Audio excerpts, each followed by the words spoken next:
It is continuing to investigate what they are calling a targeted attack on that Dallas immigration facility. This was breaking news we brought you about 24 hours ago on Daybreak, and since then we've learned one Immigration and Customs Enforcement detainee was killed.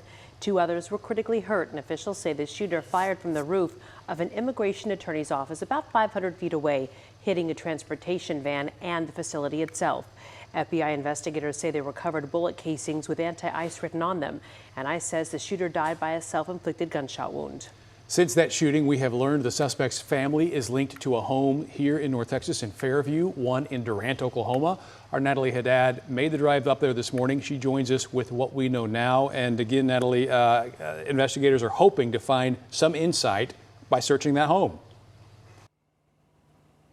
Yeah, Mark, like you mentioned, following the shooting, there were law enforcement executed searches at 2 different locations, one in Fairview at a home there in Collin County, and then another here in Durant, Oklahoma at home, just down this long private driveway. A very quiet scene out here, no law enforcement present that we can see anyway.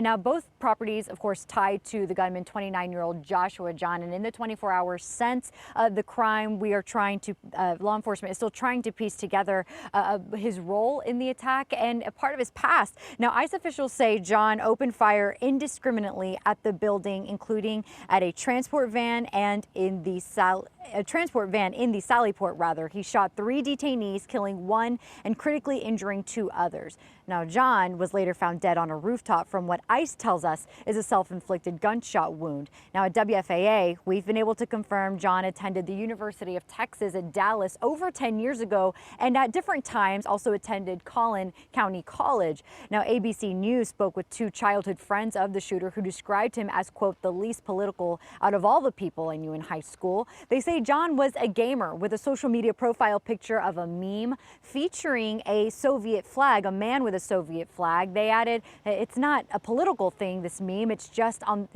John being on the computer too much. Now, officials have described John's actions as a targeted act of violence, but during yesterday's press conference at the scene, I asked the FBI special agent in charge here in Dallas if the shooter knew who exactly the target was, if they knew they were shooting at that target, but they did not answer that question. Evidence was taken from both the Fairview home and the Durant, Oklahoma home. We'll bring you more as we get it here in Oklahoma, but for now, I'll send it back to you in studio.